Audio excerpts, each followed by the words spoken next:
Bueno, chicos, entonces, buenas tardes para todos. Gracias nuevamente por conectarse. Estamos entonces en esta quinta semana de la especialidad de medicina interna.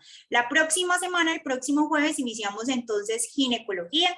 Tenemos entonces el encuentro en vivo de ginecología, o sea que el miércoles estaremos habilitando los contenidos educativos de esa semana. Como les había contado ahorita al inicio, luego de este retraso, recuerden que tienen hasta el próximo miércoles 27 a las 12 del día para que se puedan matricular al curso de electrocardiografía. Quienes no les ha llegado las instrucciones, les repito, vuelvan y revisen el spam. Y si no, cópienme en este momento, por acá, por el chat que tenemos habilitado, los correos electrónicos y ya mismo les reenvío el instructivo. El día de ayer habilitamos la matriculación de este curso. Recuerden que esta se va a cerrar a las 12 del día del próximo miércoles. Ya entonces voy a hacer el envío para quienes me están preguntando y quiero entonces iniciar esta jornada tan especial porque ya mañana vamos a saber entonces quién va a ser el ganador de la beca del curso de actualización de medicina interna del próximo año. En la jornada de hoy tenemos menos preguntas porque igual son 3 docentes que nos van a acompañar en esta jornada, entonces no queremos como sacrificarlos tanto. Y para eso quiero invitar entonces a nuestro primer líder de opinión de medicina interna que nos estará acompañando en esta jornada, el doctor Jaime Carvajal Gutiérrez. Él es médico de la Universidad de Antioquia, especialista en medicina interna de la Universidad de Antioquia, gastroenterólogo de la Universidad Javeriana. Actualmente el doctor John Jaime trabaja en el Hospital Pablo Tobón Uribe y es docente adjunto de la Facultad de Medicina de la Universidad de Antioquia. El docente me contó que lo iban a estar acompañando unos residentes, no sé si ellos están ahí con él o los auxiliares, las quiere presentar, qué bueno que también nos acompañen en esta jornada. Profe, buenas tardes y bienvenido. Muy buenas tardes, muchachos. Mi nombre es John Jaime Carvajal Gutiérrez, como ya la compañera nos presentó. Están conmigo 2 residentes de medicina interna y 2 internos que están rotando por el servicio de gastroenterología.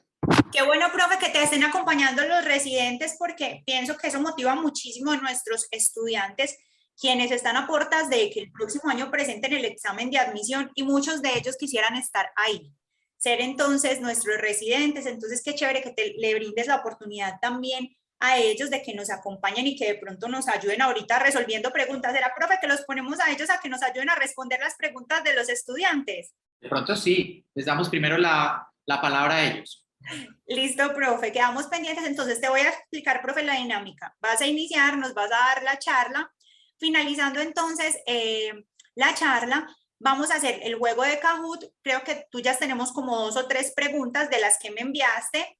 Y luego vamos a filtrar las preguntas que nos envíen los chicos, los estudiantes por medio del chat habilitado para ello. Yo te voy a ir leyendo las preguntas y tú me vas a ayudar a resolverlas. Cuando hagamos las preguntas que tú me enviaste, la idea, profe, es que tú me leas el texto y las preguntas para que ellos luego nos las respondan. Y luego tú me dices por qué esa era la respuesta correcta. Perfecto, claro que sí. Listo, profe, adelante, te cedo la palabra y bienvenido. Muy buenas tardes a todos los participantes. La idea que hablamos hoy es acerca del diagnóstico y manejo del síndrome de intestino irritable. Todos sabemos que el síndrome de intestino irritable es una enfermedad altamente frecuente de la práctica clínica, tanto de la medicina general como de la medicina interna, los cirujanos, los internistas. Esta es la definición internacional reconocida.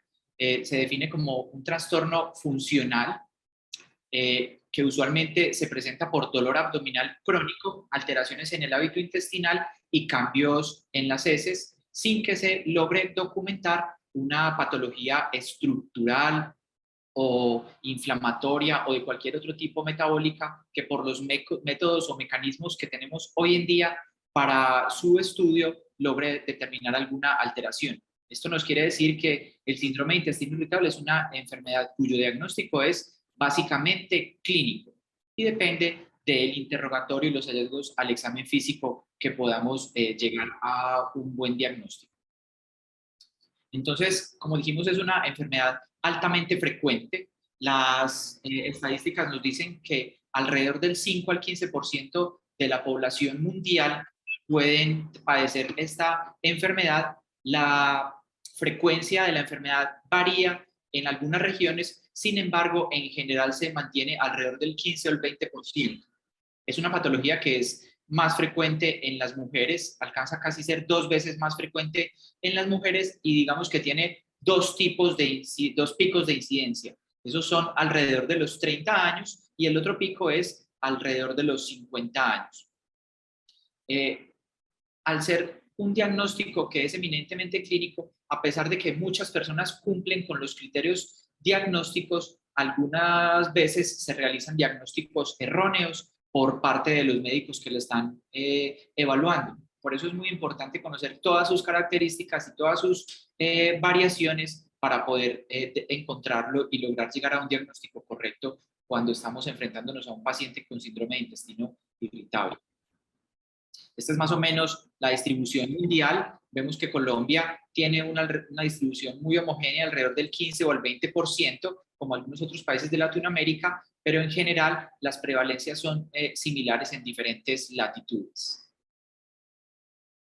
Entonces, al ser una enfermedad tan frecuente, recurrente, que demanda consultas frecuentes en sus pacientes, estas consultas con frecuencia llevan a estudios diagnósticos, endoscópicos, colonoscopias, estudios de sangre, tomografías e incluso en ocasiones cirugías que dan blanquillos pensando que el paciente tiene una apendicitis, una diverticulitis, una colecistitis. Esto hace que los costos de la enfermedad sean muy altos y se ha estimado que, por ejemplo, en la Unión Europea se gastan 8 billones de euros al año, billones con B. En China pueden alcanzar 123 billones de yens y en Estados Unidos hasta 10 billones de dólares al año. Es una patología que es de alta incidencia y prevalencia, por lo tanto se ha encontrado que entre el 25 y el 50% de las consultas externas en los servicios de gastroenterología corresponden a pacientes con síndrome de intestino irritable. En los servicios de medicina interna y medicina general quizás sean un poco menores, pero con seguridad son alrededor del 10% para estas patologías. Los pacientes con síndrome de intestino irritable con frecuencia tienen algunas otras comorbilidades asociadas y cumplen criterios diagnósticos para ellas. Dentro de las más frecuentes son la fibromialgia y el síndrome de fatiga crónica. Por eso los reumatólogos con frecuencia también ven pacientes con síndrome de intestino irritable. Los ginecólogos con las pacientes que consultan por síndromes dolorosos en el abdomen inferior, el dolor pélvico crónico es uno de ellos. Hay otras patologías gastrointestinales que con frecuencia se asocian al síndrome de intestino irritable. Dentro de ellas están otros trastornos funcionales como es la dispepsia funcional o patologías del esófago como el reflujo gastroesofágico. Más o menos el 30% de los pacientes al momento del diagnóstico cumplen criterios de ambas patologías, de dispepsia y síndrome de intestino irritable. Por eso es muy importante que a la hora de interrogar al paciente se logren definir los síntomas que corresponden a síntomas altos como dispepsia o reflujo y síntomas bajos como son los del síndrome de intestino irritable. También se ha documentado con claridad que hay frecuente asociación con enfermedades psiquiátricas, sobre todo algunas neurosis, como son la depresión mayor, la ansiedad o trastornos de somatización, que como veremos más adelante, de hecho hacen parte del complejo de la fisiopatología de la enfermedad del síndrome de intestino irritable. No se conocen muchos desencadenantes, pero sí hay uno que está claramente asociado al síndrome de intestino irritable y es una infección gastrointestinal. Entonces, hasta entre el 10 y el 50% de los pacientes a los que se les hace diagnóstico de síndrome de intestino irritable, si uno escudriña bien o le hace un interrogatorio apropiado, puede identificar una gastroenteritis infecciosa al momento de los síntomas. Es importante anotar que estas infecciones pueden ser de origen viral, bacteriano, por protozoos. En todas pueden ser como el desencadenante inicial o ese factor que empieza el desarreglo en la flora intestinal de los pacientes con síndrome de intestino irritable. Entre más seria sea la infección, es decir, si el paciente tiene que ser hospitalizado o si le tienen que utilizar antibióticos, más probable es que se desarrolle un síndrome de intestino irritable posterior. También se ha encontrado que hay algunos otros factores de riesgo para desarrollar ese síndrome de intestino irritable postinfeccioso, y como se ha encontrado que es un poco más frecuente en mujeres, sobre todo si cumplen con algún síntoma psicológico, con trastornos de ansiedad, depresión, como ya dijimos anteriormente, es un poquito mayor la probabilidad de desarrollar la enfermedad. Este síndrome de intestino irritable postinfeccioso en general tiene un mejor pronóstico. ¿Qué significa esto? Que a algunos pacientes incluso les mejora de todos los síntomas después del tratamiento. Sin embargo, cuando se hace seguimiento a largo plazo, se ha documentado que incluso el 15% de los pacientes tienen aún síntomas después de 8 años de haber iniciado la enfermedad.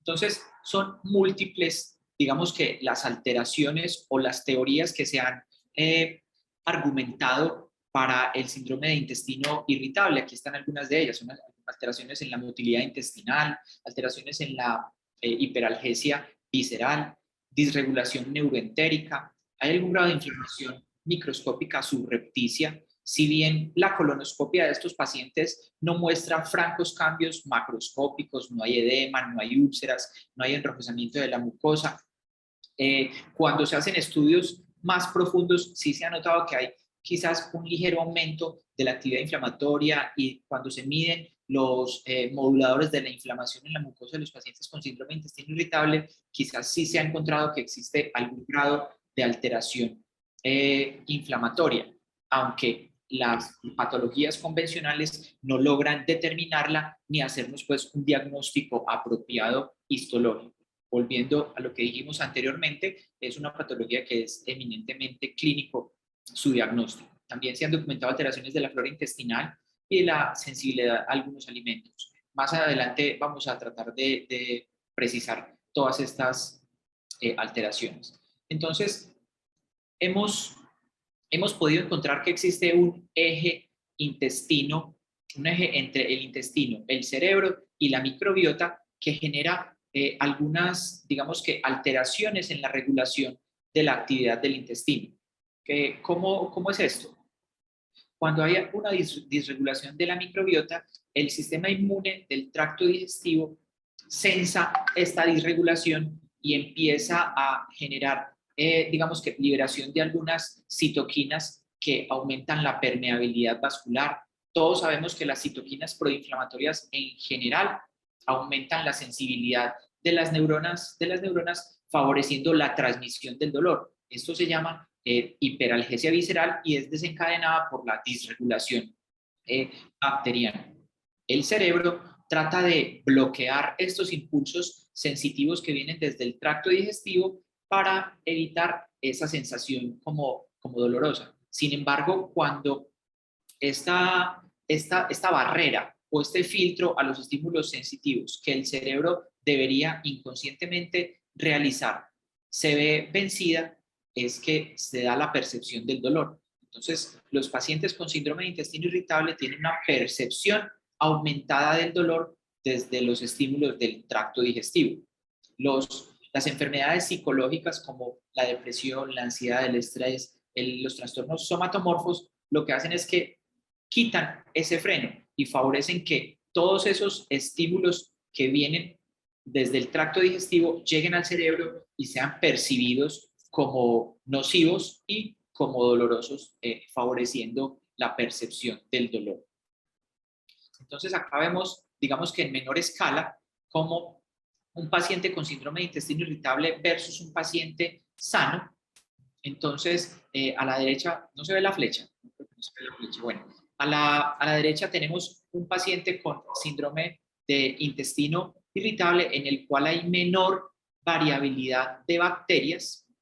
Esto hace que se aumente un poco los mediadores de inflamación y que haya degranulación de mastocitos, y esta degranulación de mastocitos y de células inflamatorias hace que esas citoquinas estimulen las terminaciones nerviosas sensitivas en el tracto digestivo. Este estímulo hace que sea mayor la transmisión de impulsos dolorosos desde el tracto digestivo, y a su vez también se da un aumento en la motilidad del de las motoneuronas en el tracto digestivo, por eso algunos pacientes se manifiestan con diarrea. Al otro lado tenemos un paciente sin síndrome de intestino irritable que tiene una mayor variabilidad bacteriana y que el organismo la ha aprendido a tolerar. Entonces en ellos no se da este estímulo proinflamatorio en la pared de la mucosa intestinal. Por eso no hay como ese estímulo continuo inflamatorio que tienen los pacientes con síndrome de intestino irritable. Voy a tratar de activar acá el puntero.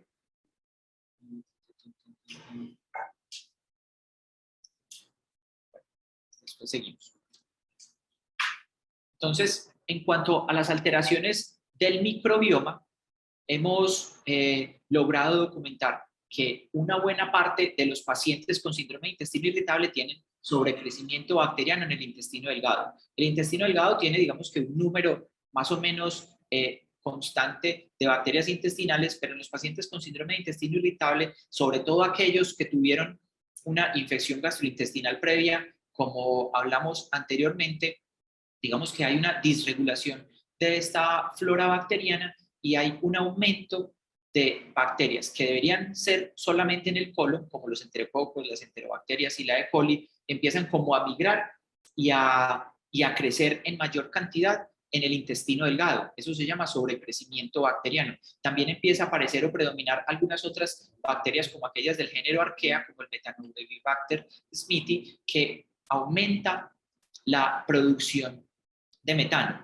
Ese metano en el intestino delgado disminuye la motilidad intestinal y por eso es que hay, a diferencia de los pacientes con síndrome de intestino irritable en predominio de diarrea, hay algunos que tienen predominio de estreñimiento o hasta una tercera parte de los pacientes migran, una época están con estreñimiento, otra época están con diarrea y ese se llama síndrome de intestino irritable mixto. También se ha documentado que hay un descenso de algunas bacterias que llamamos como benignas o bacterias menos patógenas como los lactobacillus y los bifidobacteriums que favorecen el desarrollo de los síntomas de síndrome de intestino irritable. Entonces, como vemos, son múltiples las alteraciones en el microbioma de los pacientes con síndrome de intestino irritable y por eso más adelante vamos a ver que es un eje fundamental en el tratamiento tratar de manipular este sobrecrecimiento bacteriano. Entonces, algunos estudios han tratado de medir cuál es la prevalencia de sobrecrecimiento bacteriano en los pacientes con síndrome de intestino irritable. Por ejemplo, encontramos este metanálisis que se publicó en el 2020 con 37 artículos y que contaba con 5.204 pacientes. Les midieron, les hicieron un diagnóstico de sobrecrecimiento bacteriano por diferentes métodos, como es el test de aliento después del consumo de lactulosa, o el test de aliento después del consumo de glucosa, o incluso a veces aspirado yeyunal y por medios endoscópicos y cultivo, y que logran medir, digamos que la cantidad de bacterias, y encontró que hasta el 36.7% de los pacientes con síndrome de intestino irritable pueden tener sobrecrecimiento bacteriano. Pero incluso estudios individuales han documentado que hasta el 83% de los pacientes pueden tener síndrome de sobrecrecimiento bacteriano asociado a esta patología. Esto lo documentó el doctor Marc Pimentel, que es una de las personas que más estudios realiza sobre el sobrecrecimiento bacteriano y el síndrome de intestino irritable.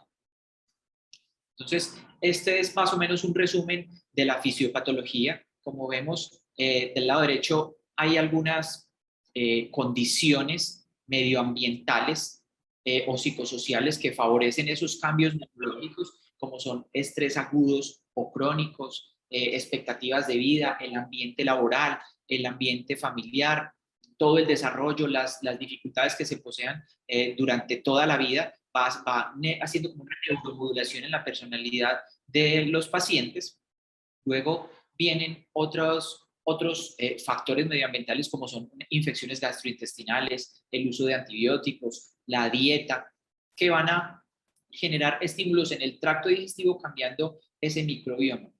Eso hace que la relación entre las células del sistema inmune del tracto digestivo, las bacterias del microbioma intestinal, las aferentes neurológicos motoros y motoras y sensitivas del tracto digestivo, digamos que pierdan como esa paz y esa homeostasis que deberían tener y empiecen a generar impulsos hacia el sistema nervioso central. Y si eso llega a un cerebro que está como neuromodulado para no frenar esos impulsos o como para dejar pasar mayor cantidad de impulsos sensitivos, va a hacer que la percepción del dolor sea mucho mayor.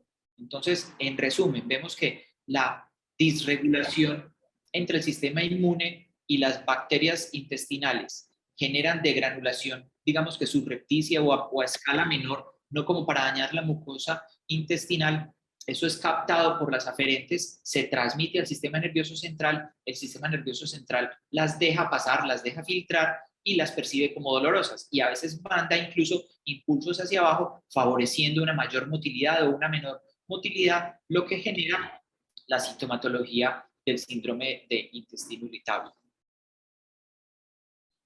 Resumen también de más o menos de todo lo que hemos hablado, cómo hay participación del sistema inmune, de aumento de la permeabilidad visceral, alteraciones en el transporte de iones y electrolitos a través de la barrera intestinal dada por la presencia de bacterias, por la presencia de neurotransmisores que aumentan la permeabilidad vascular. A veces algunas sustancias de la dieta favorecen esta actividad inflamatoria, y esto hace que haya una percepción o una sensibilidad visceral mayor y que el sistema nervioso central no sea capaz como de frenar este tipo de influjos.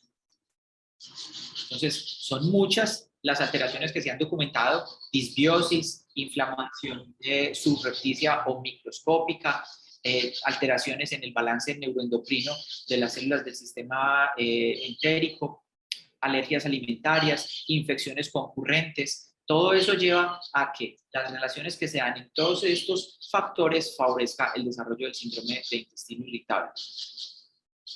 Entonces, ¿cómo se diagnostica el síndrome de intestino irritable? Vemos que el dolor es el eje fundamental para el diagnóstico del síndrome de intestino irritable. O sea, es sobre el dolor donde parte el diagnóstico del síndrome de intestino irritable. El problema es que este dolor es un dolor que es altamente variable paciente a paciente. Vemos que algunos pacientes se quejan de dolor agudo en mesogastrio, otros tienen dolor en hemiabdomen derecho, otros en hemiabdomen izquierdo. El dolor en unas épocas es en un lado y en otras épocas es en otro. Esto nos habla que la sensibilidad visceral es generalizada. A diferencia de otro tipo de patologías como la colecistitis, que el dolor es localizado, la apendicitis, el dolor es localizado, la dispepsia es un dolor en epigastrio superior. El paciente con síndrome de intestino irritable tiene dolor básicamente en cualquier parte del abdomen, y el dolor va y viene. En unas ocasiones puede estar en un sitio, en otras ocasiones en otro. Ese dolor se acompaña de otro tipo de síntomas, como es la distensión abdominal, que puede ser objetiva o subjetiva. Es decir, hay pacientes que evidentemente el perímetro abdominal les aumenta, hay otros que el perímetro abdominal no les aumenta, pero tienen la percepción de. Eso habla de hipersensibilidad visceral. Es decir, su sistema nervioso central le está diciendo que su intestino está supremamente distendido, y resulta que no está tan distendido como el de un paciente normal, solo que su sensibilidad es mucho mayor y el paciente lo percibe con mayor severidad. Esto es definido en la literatura como el bloating, que es esa sensación de distensión abdominal sin necesariamente estar distendido el abdomen. También hay cambios defecatorios como urgencia fecal, sensación de evacuación incompleta, y obviamente pues las alteraciones ya más objetivas como la diarrea, el estreñimiento o los cambios en la consistencia de las heces. Los trastornos funcionales abdominales, digamos que van desde el síndrome de intestino irritable hasta simplemente trastornos de diarrea funcional y constipación funcional. ¿Qué es lo que nos determina hacia dónde vamos? Es la presencia o no de dolor. Sin embargo, la diarrea funcional y el estreñimiento funcional también son patologías que existen en la gastroenterología. Lo que pasa es que no están tan bien soportadas como el síndrome de intestino irritable. Entonces, como ya hablamos, los pacientes con síndrome de intestino irritable con frecuencia tienen otro tipo de síntomas asociados o patologías asociadas, y como vemos, la dispepsia funcional puede alcanzar hasta un 45%, es decir, los pacientes cumplen criterios de ambas patologías. Hay otros que tienen como síntomas irritativos urinarios que se dan por micturia, polaquiuria, urgencia miccional, dispareunia, y seguramente son por algún grado de hipersensibilidad del tracto urinario generado en la misma disregulación que hablamos en el tracto digestivo. Hay otros síntomas más inespecíficos como son la fatiga, la debilidad, el letargo, la cefalea, algunos síntomas depresivos, ansiosos en los pacientes, como hemos venido hablando en toda esta charla. Entonces, el diagnóstico se hace con los criterios de Roma. Los criterios de Roma son unos criterios en donde, como el síndrome de intestino irritable es una patología cuyo diagnóstico es clínico, pues cada cierto tiempo se unen a nivel mundial los expertos y digamos que determinan cómo vamos a definir el síndrome de intestino irritable para que todos podamos como hablar el mismo idioma y sobre todo para que los estudios sean estandarizados y podamos, digamos que en el mismo cajón, meter a los pacientes que pensamos que tienen síndrome de intestino irritable y evaluar si las intervenciones que se realizan en ellos son efectivas o no.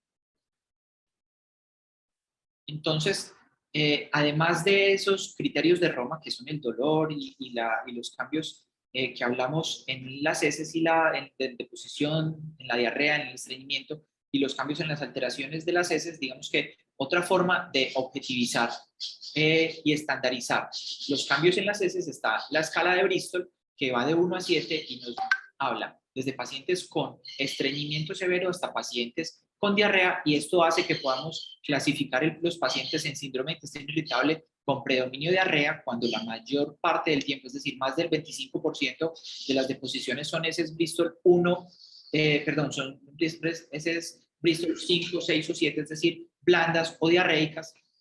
Los pacientes con síndrome de intestino irritable, predominio, estreñimiento o constipación es que tienen más del 25% las heces Bristol tipo 1 o 2, y los pacientes en mixtos son los que están en unas épocas en estreñimiento y en otras en diarrea. Algunos son no clasificables porque sus heces son normales.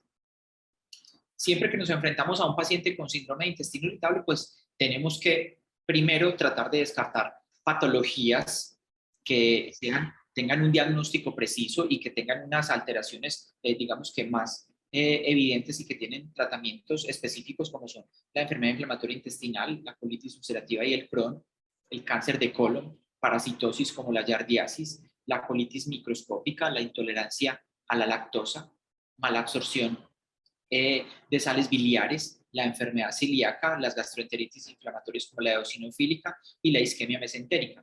Nuestro objetivo como médicos es tratar de buscar estas patologías que tienen un tratamiento específico, y una vez descartadas, pues ya podemos ir pensando con mayor facilidad en el síndrome de intestino irritable.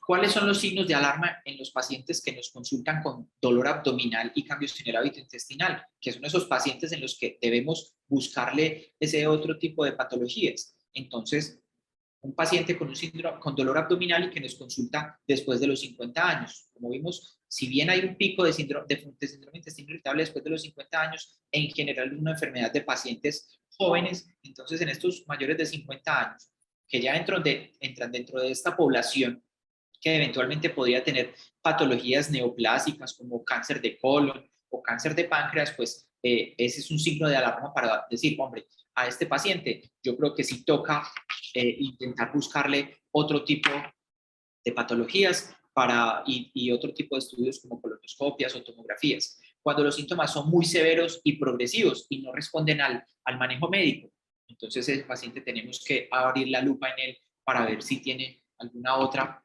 enfermedad que debamos diagnosticarle. Los síntomas nocturnos, aunque yo sé que en todos los artículos dicen que el síndrome de intestino irritable nunca despierta al paciente, nunca tienen dolor en la noche, pues eso no es tan cierto del todo, pero sobre todo si los síntomas predominan en la noche, pues uno sí tiene que abrir la lupa y tratar de ir más allá. Cuando tienen melenas o rectorragia, como vimos, el síndrome de intestino irritable no hace disrupción de la mucosa, entonces no tiene por qué tener manifestaciones de sangrado. La presencia de fiebre, pérdida de peso o desnutrición, ese lo pongo entre comillas porque a veces los pacientes por dolor abdominal severo pues simplemente dejan de comer o disminuyen la ingesta calórica en forma sustancial y esto hace que pierdan de peso. Pero el paciente que pierde peso con dolor abdominal, pues en general uno tiene que abrir la lupa y tratar de buscarle patologías estructurales. Cuando tienen oligoartritis o espondiloartropatía que se asocian a enfermedad inflamatoria intestinal, pues toca buscarles enfermedad inflamatoria intestinal. Cuando dentro de los paraclínicos iniciales hay algún tipo de alteración como anemia o marcadores de inflamación, que si bien hemos hablado de inflamación en síndrome de intestino irritable, esta inflamación no es lo suficientemente severa como para que la podamos ver manifestada en elevaciones de la PCR, elevaciones de la calprotectina fecal o elevaciones de leucocitos, etc.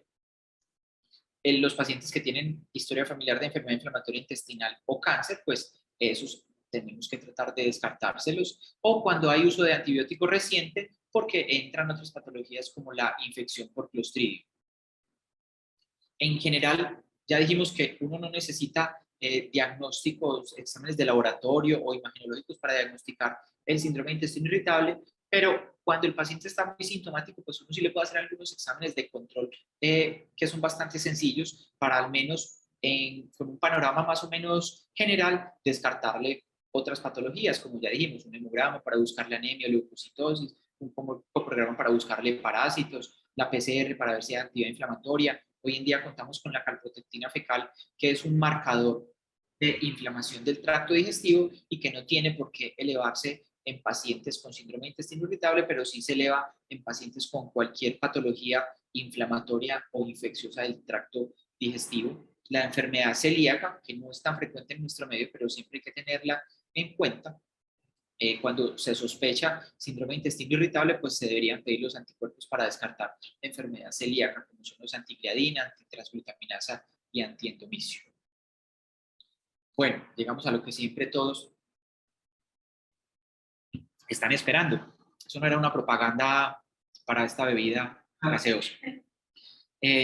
Digamos que tenemos cuatro ejes fundamentales y arriba los coloco de primeros, que son la buena relación médico-paciente, y esa buena relación médico-paciente tiene que verse reflejada en que podamos transmitirle al paciente una explicación clara de la enfermedad, que le puedan explicar de forma en que él lo entienda todo esto que hemos hablado hasta ahora, de que el paciente con síndrome de intestino irritable tiene causas, tiene explicaciones fisiopatológicas. No quiero nunca escuchar en las 87 personas, en los 173 participantes que tenemos el día de hoy, la frase tranquila señora o tranquilo señor, que usted no tiene nada. Eso no lo puede decir ninguno de los que está hoy con nosotros. O sea, existen suficientes, digamos que explicaciones fisiopatológicas en los pacientes con síndrome de intestino irritable para poder explicarle que él tiene dolor, que percibe el dolor, que no se lo está inventando. Entonces, no hay nada que rompa más la relación médico-paciente en un paciente con enfermedades del tracto digestivo, como que el médico le conteste, vea señora, es que usted no tiene nada, su colonoscopia es normal, su endoscopia es normal. Entonces, ese tipo de frases rompen la relación médico-paciente y ya de antemano entra uno perdiendo. Entonces hay que ser comprensivo con ellos, explicarles la enfermedad, explicarles eso sí que es una enfermedad que seguramente no va a dar al traste con su vida, que si bien le altera la calidad de vida por el dolor, pues no le va a disminuir los años de vida, no le va a hacer que se le desarrolle un cáncer, etcétera, etcétera, etcétera. Entonces estos dos ejes fundamentales que coloco allí arriba es en los que ustedes deben, digamos que gastar más tiempo a la hora de explicar el tratamiento, incluso antes de ponerse a prescribir antiespasmódicos o antidepresivos o cualquier cosa de lo que vayamos a hablar más adelante. Hay cambios en el estilo de vida que favorecen la mejoría en los síntomas y, por último, pues los medicamentos e intervenciones de los cuales vamos a tratar de hablar más adelante. Entonces, ¿de qué depende el tratamiento que elijamos? Pues uno es de la frecuencia y severidad de los síntomas, de cuál es el síntoma predominante, si es el dolor, si es la diarrea, si es el estreñimiento, si es la distensión, de cuál es la repercusión de esos síntomas sobre la calidad de vida del paciente, si hay asociación con otros síntomas extradigestivos, si hay coexistencia de algún trastorno psicológico, digamos que evidenciable durante la entrevista con el paciente, y de qué tanta preocupación le generan los síntomas al paciente. Entonces, como ya dijimos, hay pacientes en los que predomina el dolor abdominal, en otros en los que predomina la diarrea, en otros el estreñimiento y en otros la distensión y el bloating. Entonces, nuevamente, sí, tenemos un sinnúmero de explicaciones fisiopatológicas para el síndrome de intestino irritable, pues las intervenciones alimentarias, de dieta, de cambios en el estilo de vida y medicamentosas, pues tratan de modificar cada uno de estas alteraciones, sobre todo como se manifiesten en su sintomatología. Entonces, ya hablamos extensamente que la relación médico-paciente genera mucha mayor satisfacción, y esa sola satisfacción o ese como pseudo enamoramiento que todos nos han enseñado desde que estamos en pregrado, que uno debe tratar de generar en la mayoría de los pacientes, eso hace que ellos acepten con mayor facilidad las instrucciones o las recomendaciones o las explicaciones que nosotros les damos, y esto hace que se ha logrado documentar en estudios que una buena relación médico-paciente disminuye ese paciente reconsultador, que una vez está donde uno, a los 15 días donde otro, al mes va donde el internista, que es lo que hace que los gastos en salud en el síndrome de intestino irritable sean tan altos. Ya el paciente que está más tranquilo, pues sabe que confía en su médico y que no tiene que estar, digamos que buscando segundas y terceras o cuartas opiniones al respecto de su dolor. Dijimos que hay que darles una explicación clara y exhaustiva, no necesariamente tiene que ser muy técnica, pero sí que el paciente entienda que existen algunas alteraciones y que son sobre esas alteraciones sobre las que vamos a tratar de trabajar en el tratamiento. Entonces, empezando por la dieta, existen incontables dietas que han tratado de disminuir como esa actividad inflamatoria en el tracto digestivo. Digamos que esta es una de las que más se usa hoy en día, se llama la dieta baja en FODMAPs, por el acrónimo que vemos allí, que son alcoholes, monosacáridos, disacáridos y oligosacáridos, que son altamente fermentables por las bacterias intestinales, que además funcionan como agentes osmóticos, atrayendo agua desde la luz intestinal hacia el tracto digestivo, y que además aumentan la producción de gas intestinal por las bacterias. Eso hace que el paciente tenga diarrea, distensión y en ocasiones favorece la presencia de dolor. Entonces, existen, digamos que múltiples páginas que le muestran a los pacientes cuáles alimentos son altos en FODMAPs y cuáles son bajos en FODMAPs. Entonces, uno les puede tener una tablita e imprimírselas, mostrarles en Google cómo se busca, o mandarlos a la nutricionista, al nutriólogo, para que les haga un direccionamiento en la dieta de cuáles son esas sustancias que hay que tratar de disminuir o de omitir en la dieta para que el paciente esté, digamos que un poco más confortable con su sintomatología. Ahora bien, no hay una dieta única, no hay una dieta mágica, no es como hacíamos hace algunos años que le decíamos, vea señor, usted no puede comer pimentón, repollo, cebolla, cereales, un montón de cosas, y lo primero que el paciente le preguntaba a uno era, entonces doctor, ¿y yo qué puedo comer? Entonces, más que dietas restrictivas, es darles este tipo de dietas que les dan alternativas, trate de disminuir esto y cámbialo por aquello, para que los pacientes pues puedan tener una mejor adherencia al respecto. ¿Qué se ha encontrado con estas dietas bajas en FODMAP? Pues más o menos el 60 o el 80% de los pacientes son claros en decir que con algunos alimentos o que casi con cualquier alimento desarrolla síntomas. Esos alimentos ricos en FODMAPs en general se asocian al bloating y al dolor abdominal, como ya dijimos anteriormente, que es por ese aumento en la secreción de agua hacia la luz intestinal y esa fermentación por las bacterias intestinales de este tipo de nutrientes que favorecen el desarrollo de la sintomatología. Ya dijimos que los mecanismos propuestos por los cuales la dieta baja en los FODMAPs favorecen el desarrollo de síntomas es porque pueden favorecer la activación del sistema inmune, hacer que se degranulen un poco más los mastocitos, promover la inflamación y la distensión abdominal. Entonces, este metaanálisis, por ejemplo, encontró que en 22 estudios, de los cuales 20 eran estudios controlados aleatorizados y 2 no lo eran, encontraron que los pacientes que se adherían de una forma más o menos estricta a una dieta baja en FODMAPs y les medían los síntomas al inicio y durante el seguimiento con algunas escalas que se miden los síndrome de intestino irritable. Hay una de estas, se llama el índice de severidad de síntomas del síndrome de intestino irritable, en los cuales le miden el dolor, la distensión, la diarrea, las alteraciones en la calidad de vida y le dan un puntaje. Entonces encontraron que el que va de 0 a 100, encontraron que los pacientes podían reducir hasta 52 puntos en ese índice de severidad de síntomas de síndrome de intestino irritable y que esa reducción era estadísticamente significativa y que su intervalo de confianza iba entre 28 y 76 puntos de disminución en este tipo de escalas.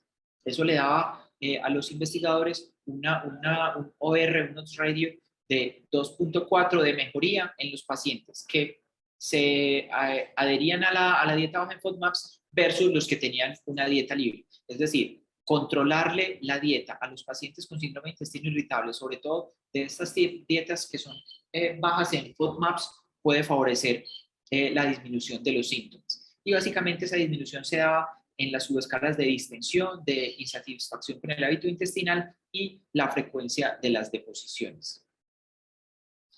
Estas dietas, este metaanálisis buscó otros, digamos que otros desenlaces secundarios y encontraron que los pacientes incluso tenían una reducción de 3.45 veces el número de deposiciones al día durante la semana. Es decir, los pacientes que tenían hasta 6 deposiciones al día podían incluso tener que dar con 1 o 2 deposiciones diarias después de lograr este control de la dieta baja en FODMAPs. Y los pacientes en los cuales el síndrome de intestino irritable era predominio de diarrea, era mucho mayor la disminución de la diarrea con la dieta. Cuando el paciente tiene estreñimiento, pues obviamente se utiliza la fibra y los laxantes. Desafortunadamente los laxantes y la fibra no han tenido un impacto tan fuerte, modulan un poquito el estreñimiento, pero no tienen tanto impacto en el manejo del dolor. Sobre todo la fibra que es soluble como el psyllium. Acá vemos otros tipos de medicamentos como el lubiprostone, que lo que hace es que bloquea los canales de cloro, en el tracto digestivo y esto hace que el cloro se quede en la luz intestinal y por detrás del cloro pues siempre se va a ir el sodio y detrás del sodio y del cloro se va a ir el agua. Eso va a favorecer la hidratación de las heces, mejorando un poco la diarrea. Entonces, este lubiprostone, que es un medicamento que se utiliza para el manejo del estreñimiento, pues ha logrado documentar en los estudios controlados aleatorizados que hasta el 17% de los pacientes le mejoran los síntomas de síndrome de intestino irritable versus el grupo control en el cual es el 10% mejoraban.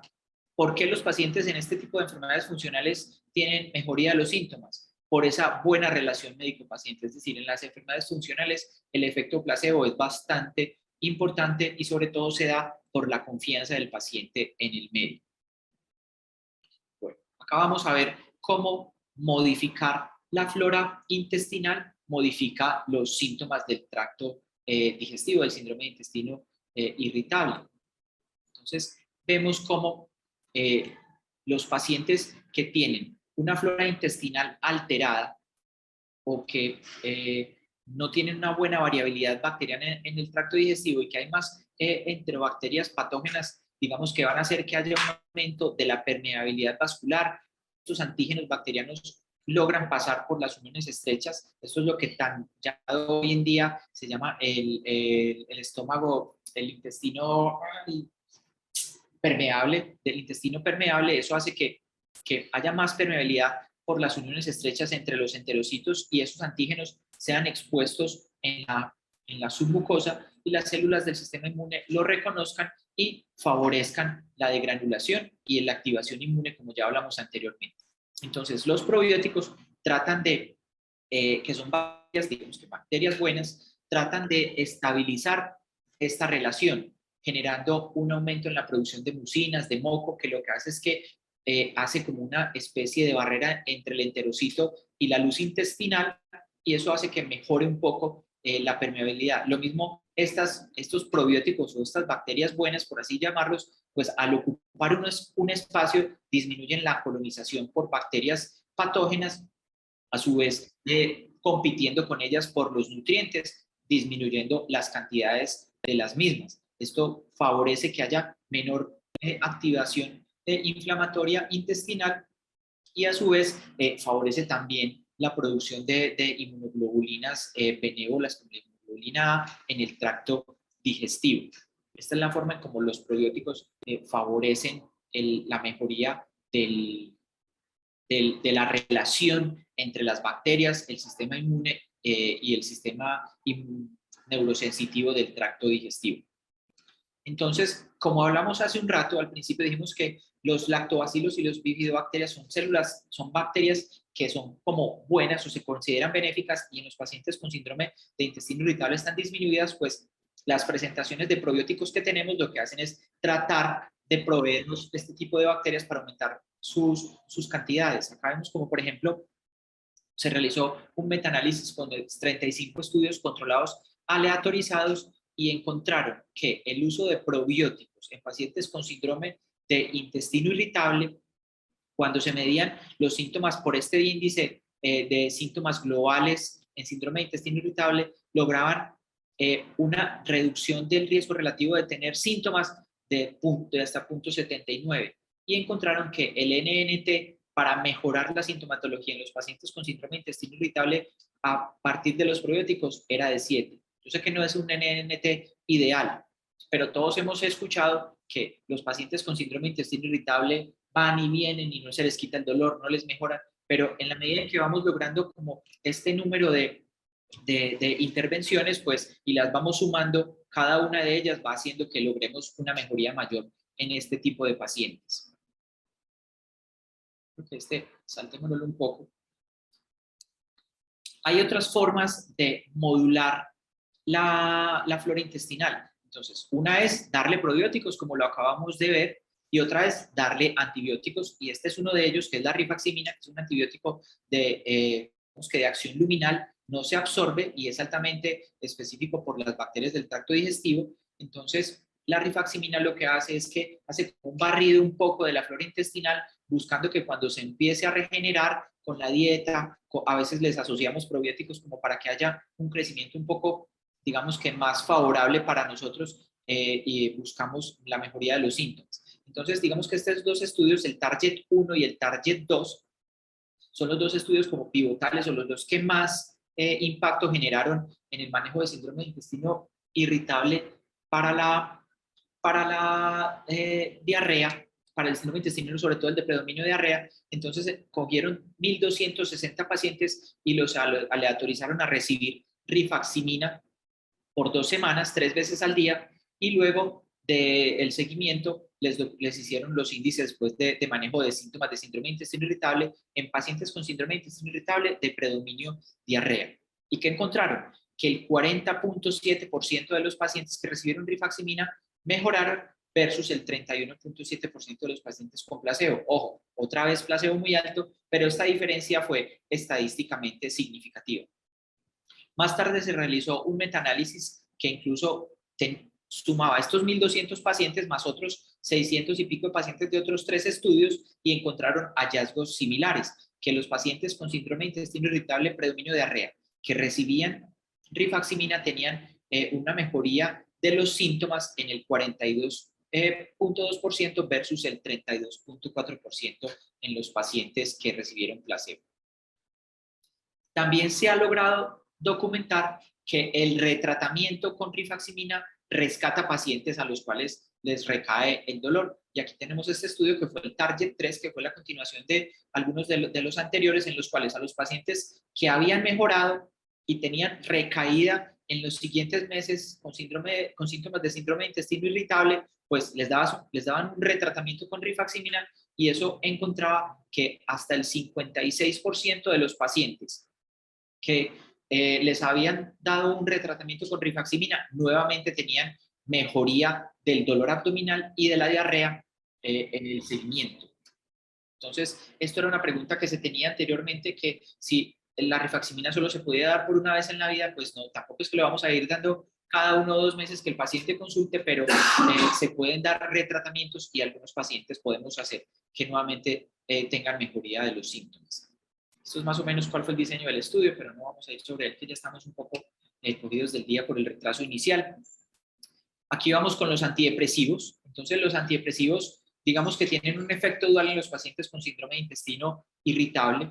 ¿Cuál es ese efecto? Uno, pues si el paciente cumple criterios de depresión y ansiedad, pues le manejan ese tipo de enfermedades, pero los pacientes que incluso no cumplen criterios de ansiedad o depresión, pues pueden tener mejoría porque estos antidepresivos, sobre todo los antidepresivos tricíclicos, son neuromoduladores del dolor. Todos hemos visto que lo utilizamos en pacientes con diabetes mellitus y neuropatía diabética, en pacientes con dolores crónicos, junto con la pregabalina o el gabapentin. Se usan antidepresivos tricíclicos para disminuir como esa transmisión del dolor desde las vísceras abdominales hacia el sistema nervioso central. Acá vemos como un metaanálisis con 17 estudios controlados aleatorizados y 1084 pacientes a los cuales se le dieron antidepresivos tricíclicos, encontró que en el seguimiento mejoraban los síntomas, sobre todo el dolor y la distensión, y que ese efecto se documentó a través de los grupos, es decir, los antidepresivos tricíclicos y los inhibidores de la recaptación de serotonina. ¿Cierto?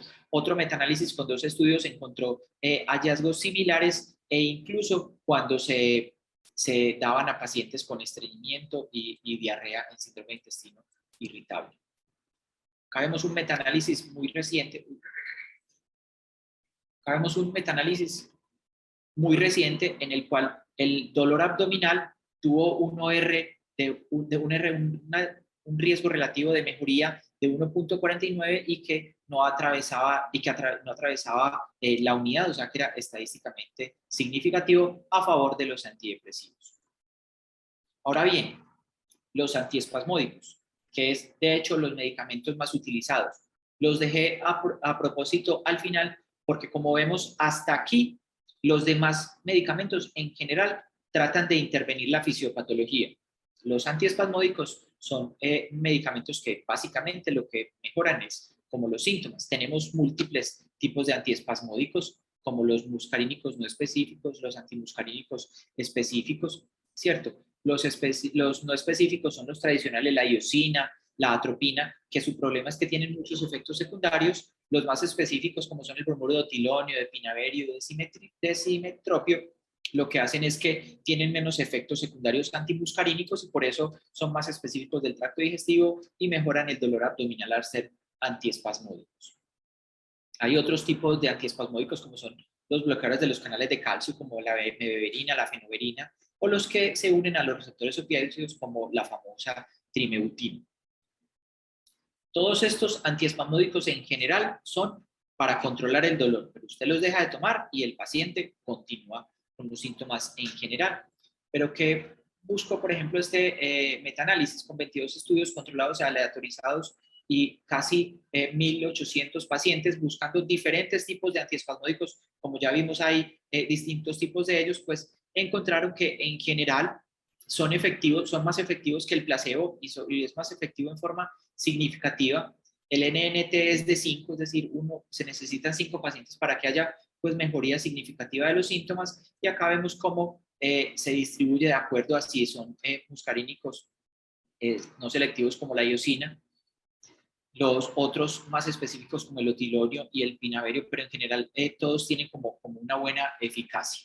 Acá vemos el mismo metaanálisis que se publicó ahorita en el 2021, en el cual múltiples antiespasmódicos han mejorado sintomáticamente los pacientes, aunque todos sabemos pues, que una vez se suspenden la tasa de recaída es bastante importante.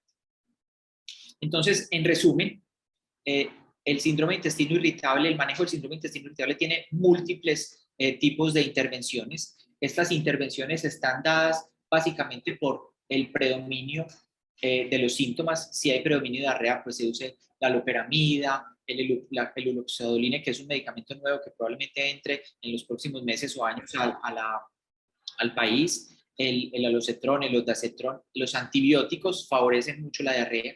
Cuando hay estreñimiento, pues los laxantes, la fibra, el lubiprostone. Para el dolor están los antiespasmódicos y los antidepresivos. Para la distensión, que es uno de los síntomas más molestos, pues ahí están los antibióticos como la rifaximina, los probióticos, la simeticona, el aceite de menta. Entonces, de acuerdo al tipo de síntomas que el paciente o al complejo de síntomas que el paciente manifieste, pues son las combinaciones que vamos a darle y vamos a poder tratar de mejorar un poco la sintomatología y la calidad de vida de nuestros pacientes. En conclusión, la piedra angular en el tratamiento del síndrome de intestino irritable es la relación médico-paciente, ¿cierto? Explicarle muy bien todo.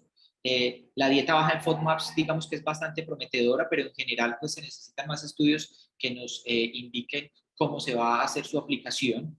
A todos los pacientes se les recomiendan hábitos saludables como hacer ejercicio, hacer un poco de dieta, disminuir las grasas, etcétera, etcétera. Todos este tipo de intervenciones mejoran el estrés. Se debe caracterizar el subtipo de síndrome de intestino irritable para poder dar un manejo individualizado con todas estas intervenciones que dijimos. Las intervenciones son farmacológicas, son variables y son de acuerdo a cada paciente.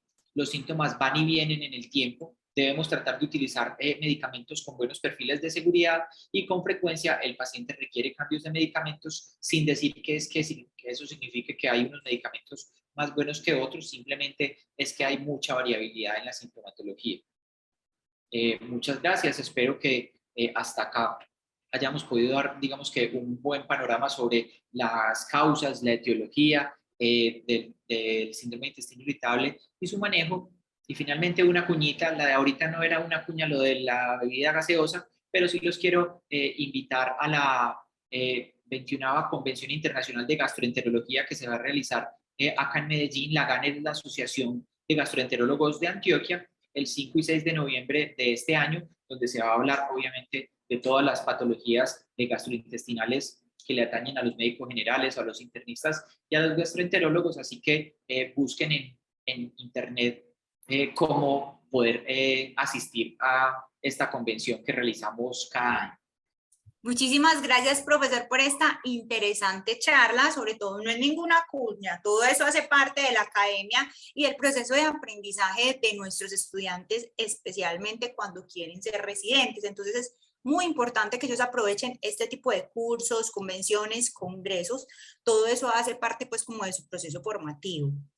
Profe, voy a leer algunas preguntas que tenemos del público, aprovechando pues como para que de pronto estas preguntas los orienten un poquito más para resolver las preguntas que tenemos por parte suya. ¿Listo?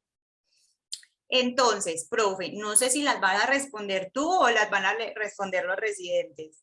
Bueno, vamos a mirar a ver cómo lo hacemos acá. Lo que pasa es que 2 de ellos se tuvieron que ir a ver un paciente, pero bueno, vamos a mirar. Listo. El tratamiento con rifaximina se da por cuántos días, a qué dosis, cuántos ciclos de tratamiento podrían hacer y en qué lapso de tiempo. Bueno, ¿quieren alguno contestar? ¿No? Bueno, se quedaron callados.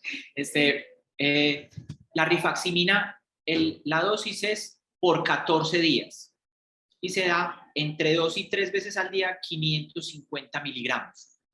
En general lo usamos una sola vez, pero como ya vimos, hay estudios que incluso el retratamiento rescata pacientes que tuvieron recaída de síntomas. ¿El antiespasmódico más efectivo cuál es? No existe una, digamos que comparación específica entre ellos. En general, los estudios casi siempre han mostrado que es la iosina.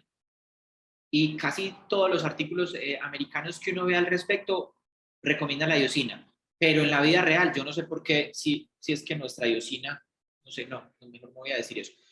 Uno no lo nota tanto que la iosina le sirva. Recuerden que en esto hay buena parte de efecto placebo y es probable que como es un medicamento tan utilizado para múltiples patologías, los pacientes le hayan perdido un poco la fe, entonces no muestran tanta mejoría.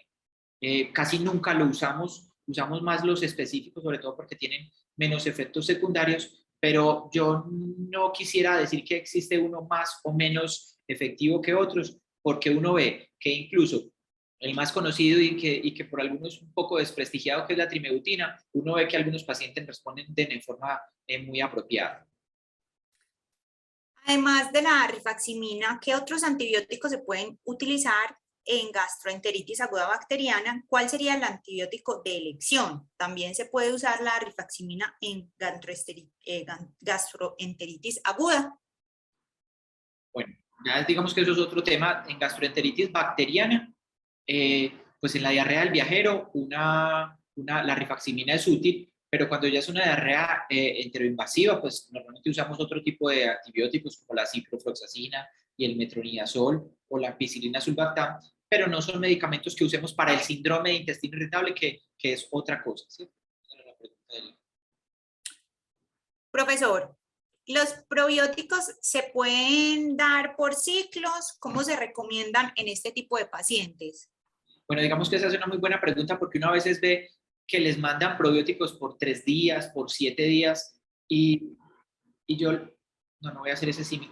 Y yo lo que creo es que para uno modificar una flora intestinal de trillones de bacterias que uno tiene, con 3 o 5 días de darle unos cuantos millones de cepas que le estamos dando en las cápsulas que le estamos dando, no es suficiente. En general, se tratan de dar ciclos de 2 a 3 meses de probióticos. Profe, ¿y qué probióticos usted recomienda? Pues existen muchos en el mercado y como vimos los estudios muestran que en general casi todos tienen como la misma efectividad. Existen varios en el mercado como IBS Biotics, Pronel. Básicamente lo que importa más es como la composición de las cepas. ¿Cuánto tiempo trata? De 2 a ¿Cuánto 3 tiempo meses. De 2 a 3 meses. Ah, bueno, bueno, cuando es posible el manejo, ¿qué dosificación se podría indicar con la rifaximina? Ya la contestamos hace un rato, es 550 miligramos 2 a 3 veces al día por 14 días. Bueno, ¿qué opina del uso de la simeticona? La simeticona es un buen medicamento para el manejo de la distensión. Y aquí también venden cápsulas de simeticona solita, pero en general lo usamos en combinaciones con antiespasmódicos. El bromuro de pinaverio trae simeticona. Hay hoy en día una presentación de mebeverina con simeticona. Hay trimebutina con simeticona. En general son en combinaciones. Profesor, ¿y en cuánto tiempo se puede hacer nuevamente el tratamiento con rifaximina? No existe digamos que un límite, pero uno pues no va a estar dándole antibióticos a los pacientes cada mes. Yo en general espero ojalá más de 6 meses o incluso más. ¿Qué recomendación tienen el uso de trimebutrina en esta condición, en el contexto de urgencias, cuando acude un paciente con dolor agudo o qué podemos utilizar? Como vimos, el antiespasmódico más efectivo en general es la iosina. Cuando uno lo tiene el paciente en urgencias, pues podría usar iosina, pero también existen presentaciones de MBB, de trimebutina y algunos antiespasmódicos como la ristocetina, que vienen en presentaciones parenterales y que pueden ayudar. ¿Bromuro de pinaverio se puede utilizar diario? Sí, incluso 2 o 3 veces al día. Por acá dicen, profesor, pero entonces en la composición del probiótico, ¿cuál es la más importante? Usted dijo que lo importante es la composición. Pues casi todos tienen, digamos que combinaciones con lactobacilos, bifidobacteriums, fusobacteriums, son las composiciones que utilizan, pero los estudios con probióticos, incluso en monocepa, también han encontrado favorabilidad. ¿Cómo es la dosis de uso para el ibuprostone? Lubiprostone viene de 8 y de 24 miligramos, dependiendo de la severidad de los síntomas, y se usa 1 o 2 veces al día. ¿Hay alguna evidencia de cambios en el estilo de vida como ejercicios para mejorar? Pues la verdad no encontré como estudios en ese sentido, pues como específicos, pero sí se ha documentado que hacer ejercicio, hacer yoga, la psicoterapia, terapias cognitivo-conductuales, todo ese tipo de situaciones mejoran mucho el ambiente del paciente y eso favorece la mejoría de los síntomas. ¿El uso de mesalazina también ayudaría? No, la mesalazina no es un medicamento que se utilice hoy en día para el síndrome de intestino irritable y lo vemos con frecuencia. ¿La trimebutina más simeticona ayuda? Sí, como dijimos, la simeticona en combinación con los antiespasmódicos es bastante apropiada y aceptada por los pacientes, no tiene muchos efectos secundarios y favorece pues sobre todo en la parte de la distensión abdominal. ¿Cuánto tiempo a tratar a un paciente con síndrome de intestino irritable? ¿Cómo saber cuándo es posible desmontar el manejo? Pues el seguimiento es el que le va diciendo a uno ese tipo de cosas. Digamos que si usted tiene un paciente con 2 o 3 medicamentos, con trimebutina, probiótico, etcétera, etcétera, pues de hecho, pues la rifaximirina y los probióticos tienen unos ciclos que ya dijimos, 15 días o 2 o 3 meses. Los antiespasmódicos si son a uso más prolongado, pues uno en vez de suspenderlos de una, lo que hace es que empieza a disminuirlos lentamente y viendo cómo se va dando la tolerancia y con alguna frecuencia uno ve que los pacientes pues simplemente mantienen su trimebutinita ahí para cuando tienen síntomas cada 2 o 3 semanas. Digamos que un paciente que le diga, es que a mí me da mucho dolor 2 vecesitas al mes, 3 vecesitas al mes, ¿usted para qué lo va a poner a tomar medicamentos todos los días?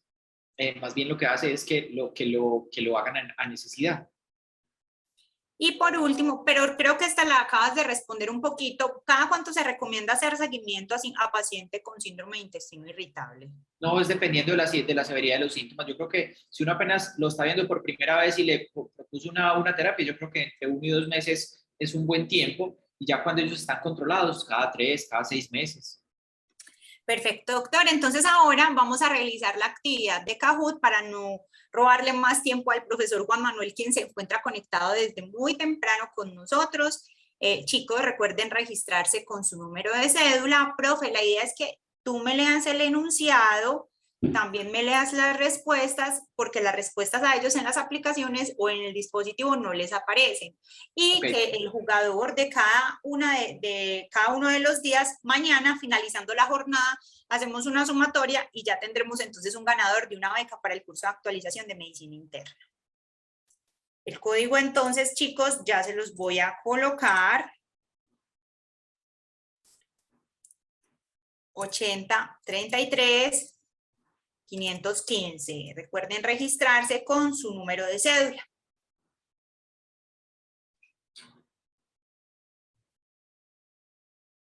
Tenemos en este momento, profe, 178 estudiantes conectados. Es muy taquillera la actividad. Siempre, profe, no nos baja la conexión de 170, siempre la jornada es así. Puede ser un puente festivo, puede jugar la Selección Colombia, que ya lo hemos comprobado y tenemos una asistencia muy masiva.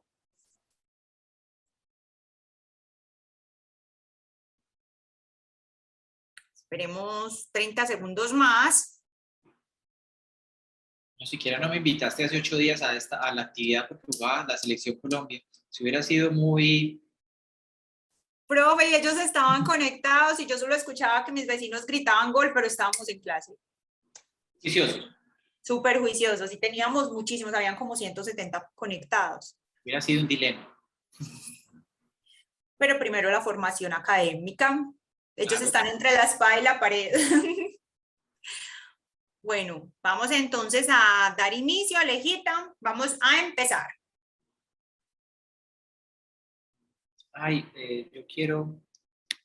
Perdón, voy a mover eso acá para poder ver la presentación. Qué pena, no la pregunta 1. Listo. ¿Sí la ves? Sí, ya. Listo. Bueno, con respecto a la epidemiología del síndrome de intestino irritable, seleccione la opción incorrecta. A. Es un motivo de consulta muy frecuente para diferentes especialidades. B. Su prevalencia depende de la raza. C. Es una patología más frecuente en el sexo femenino. D. Genera costos en salud multimillonarios.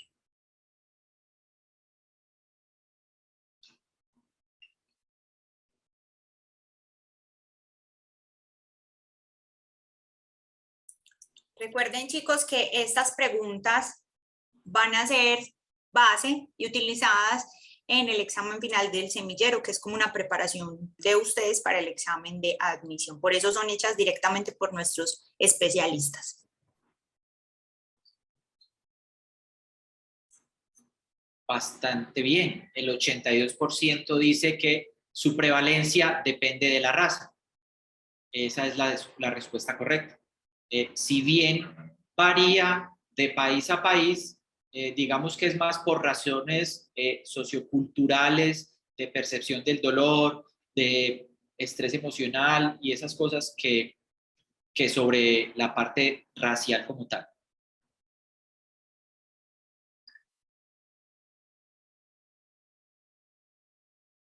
Bueno, aquí viene la pregunta 2. Con respecto a la presentación clínica, elija la opción incorrecta. A. Dolor abdominal. El dolor abdominal es variable en cuanto a localización, duración y características. B. Algunos pacientes manifiestan síntomas geniturinarios asociados. C. El dolor en mi abdomen superior lo descarta. Solo tenía C. La otra estaba muy larga por lo que veo. Sí, profe, estaba muy larga la respuesta y Kahoot no nos deja subir como más de 10 o 12 palabras, nos toca.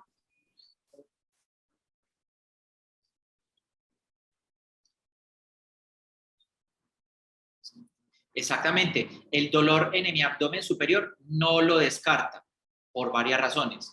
Recuerden, primero, el paciente puede tener una dispepsia asociada. Y segundo, ya dijimos que los pacientes pueden tener dolor en cualquier parte del abdomen, porque en cualquier parte del abdomen uno puede tener parte del tracto digestivo y que esa sea la zona que está con más hiperalgesia. Algunos pacientes manifiestan dolor en el abdomen superior y es como por dolor, como si fuese en el colon transverso o el intestino delgado que está allí. Bueno, el 90%, bastante bien.